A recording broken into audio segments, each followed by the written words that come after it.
السلام علیکم ورحمۃ اللہ وبرکاتہ۔ ناظرین، امید ہے کہ آپ لوگ خیریت سے ہوں گے۔ سجدہ سہو کے مسائل پر پھر میں کچھ مسئلے لے کر کے حاضر ہوا ہوں۔ پوری توجہ کے ساتھ اس ویڈیو کو بھی سماعت کریں اور اپنی معلومات میں اضافہ کر کے اپنی نمازوں کو درست کریں۔ تو آئیے شروع کرتے ہیں۔ بسم اللہ الرحمن الرحیم۔ عیدین کی زائد تکبیروں میں سہو، عیدین کی زائد تکبیروں میں سہو کیا حکم ہے؟ مسئلہ دیکھیں۔ دوسری نمازوں کے برخلاف عید اور بقرعید کی نمازوں میں 6 زائد تکبیریں واجب ہیں۔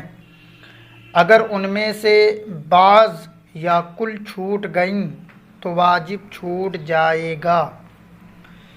آگے دیکھیں۔ عیدین کی سب یا بعض تکبیریں بھول گیا تو کیا حکم ہے؟ مسئلہ دیکھیں۔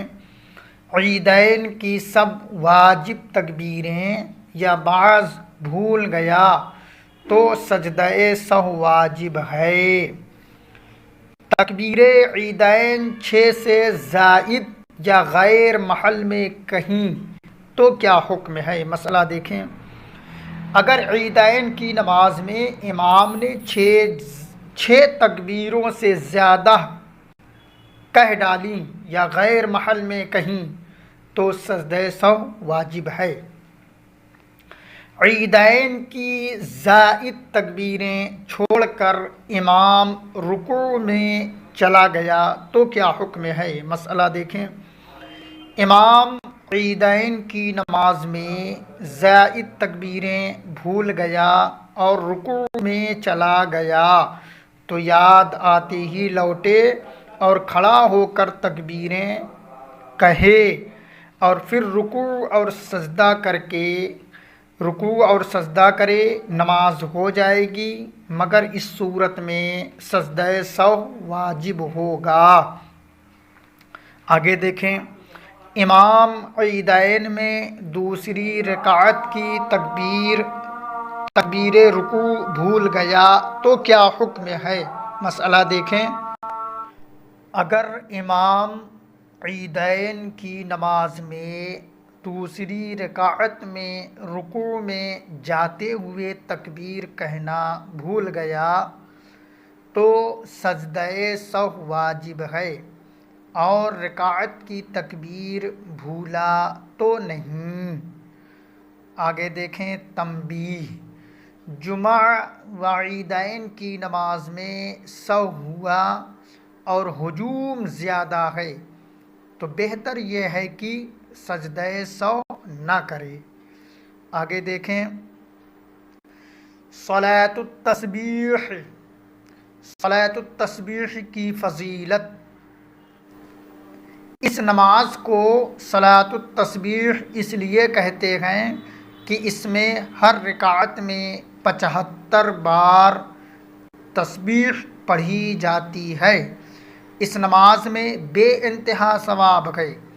علماء کرام رضوان اللہ تعالی علیہم اجمعین فرماتے ہیں کہ اس نماز کی عظمت و بزرگی سننے کے بعد کوئی دیندار مسلمان اس کو چھوڑ ہی نہیں سکتا۔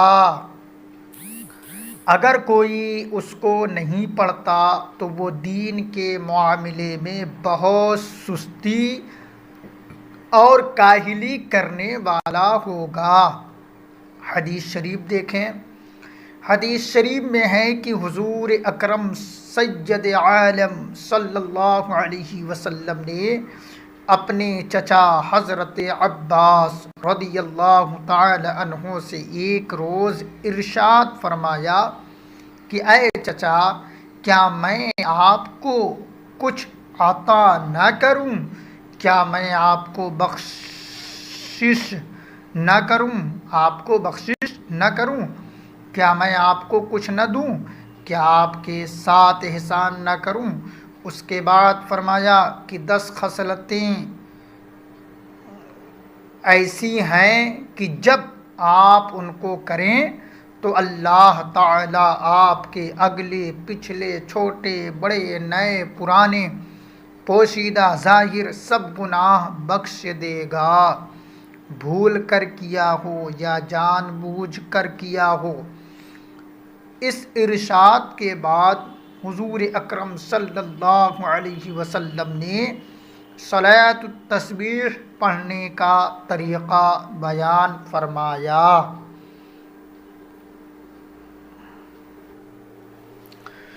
صلاۃ التسبیح کا طریقہ ترمذی شریف میں حضرت سیدنا عبداللہ بن مبارک رضی اللہ تعالی عنہ کی روایت میں صلاۃ التسبیح کا جو طریقہ مذکور ہے وہ یہ ہے کہ سب سے پہلے 4 رکعت صلاۃ التسبیح کی نیت کر کے تکبیر تحریمہ اللہ اکبر کہہ کر حسب دستور ہاتھ باندھ لے، پھر سبحانک اللہم وبحمدک وتبارک اسمک وتعالی جدک ولا الہ غیرک پڑھے، پھر یہ تسبیح سبحان اللہ والحمد للہ ولا الہ الا اللہ واللہ اکبر 15 بار پڑھے۔ اس کے بعد اعوذ باللہ یعنی اعوذ باللہ من الشیطان الرجیم، پھر بسم اللہ الرحمن الرحیم اور الحمد شریف اور کوئی سورہ پڑھ کر 10 بار یہی تسبیح پڑھے، پھر رکوع کرے، رکوع میں سبحان ربی العظیم 3 مرتبہ پڑھنے کے بعد 10 بار، پھر رکوع سے سر اٹھا کر جب کھڑا ہو 10 بار، یعنی وہی تسبیح جو اوپر ذکر ہوا سبحان اللہ والحمد للہ ولا الہ الا اللہ واللہ اکبر، اسی تسبیح کی بات ہو رہی ہے کہ جب رکوع سے سر اٹھا کر جب کھڑا ہو 10 بار پڑھے، پھر سجدے میں جا کر سبحان ربی الاعلی کے بعد 10 بار وہی تسبیح جو اوپر ذکر ہوا پڑھے، پھر سجدے سے سر اٹھا کر جب بیٹھے اس وقت 10 بار، پھر دوسرا سجدہ کرے اس میں بھی 10 بار یہی تسبیح پڑھے، یوں ہی 4 رکعت پڑھے۔ اس طرح ہر رکعت میں 75 اور چاروں میں 300 تسبیح ہوئی۔ اس کو اچھی طرح آپ حضرات سمجھ لیں اور صلاۃ التسبیح نماز ضرور پڑھنے کی کوشش کریں۔ مسئلہ دیکھیں، پہلی رکعت پوری کرنے کے بعد جب دوسری رکعت کے لیے کھڑا ہو تو پہلے 15 بار اسی تسبیح کو پڑھے، پھر بسم اللہ کے بعد الحمد وغیرہ حسب سابق پڑھ کر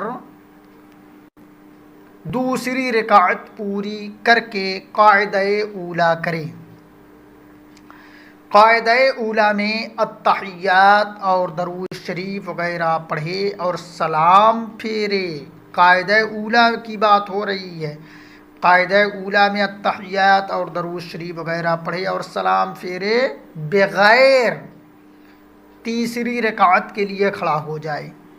اب تیسری رکعت میں پہلے ثنا پڑھے، پھر تسبیح 15 بار پڑھے، اس کے بعد اعوذ باللہ بسم اللہ وغیرہ حسب سابق مع تسبیح پڑھ کر 4 رکعت پوری کر کے سلام پھیرے۔ آگے دیکھیں، صلاۃ التسبیح میں سہو ہوا۔ مسئلہ دیکھیں، اگر کسی کو صلاۃ التسبیح میں سجدہ سہو واجب ہوا تو سہو کے دونوں سجدوں میں یہ تسبیح نہ پڑھی جائے گی۔ آگے دیکھیں، کسی جگہ تسبیح بھول گیا یا کم پڑھ دی تو کیا کرے؟ مسئلہ دیکھیں، اگر کسی جگہ تسبیح پڑھنا بھول گیا یا 10 سے کم پڑھی تو اس کے بعد دوسری جگہ پڑھ لے کہ تسبیح کی تعداد پوری ہو جائے، اور بہتر یہ ہے کہ جب اس کے بعد تسبیح پڑھنے کا دوسرا موقع آئے وہیں پڑھ لے، جیسے قیام کی تسبیح رکوع میں پڑھے، مگر رکوع کی تسبیح قومہ میں نہ پڑھے، سجدے میں پڑھے، کیونکہ قومہ کی مقدار تھوڑی ہوتی ہے۔ یوں ہی پہلے سجدے میں بھولا تو جلسے میں نہیں بلکہ دوسرے سجدے میں کہے، بہر صورت اس پر سجدہ سہو نہیں۔ یعنی تسبیح بھول جاتا ہے، جو مقدار ہے اس مقدار کے مطابق نہیں پڑھتا، بھول جاتا ہے تو دوسرے رکن میں پڑھ لے، نماز ہو جائے گی، سجدہ سہو کی ضرورت نہیں ہے۔ یہ ہے کہ رکوع کی تسبیح اگر بھولا ہے تو قومہ میں نہ پڑھے بلکہ سجدے میں جا کے پڑھ لے، یا ایک سجدے کی تسبیح بھول گیا تو جلسے میں نہ پڑھے بلکہ دوسرے سجدے میں جا کے پڑھے، تو یہ زیادہ بہتر ہے، زیادہ مناسب ہے۔ بہرحال ناظرین، امید ہے کہ تمام مسائل سمجھ میں آ گئے ہوں گے۔ اگر نہ سمجھ میں آئے ہوں تو بار بار اس ویڈیو کو سنیں اور صلاۃ التسبیح نماز پڑھنے کا طریقہ سمجھیں، اور ویڈیو اچھی لگے تو مجھے دعاؤں سے نوازیں اور لائک سبسکرائب ضرور کیجیے۔ السلام علیکم ورحمۃ اللہ وبرکاتہ۔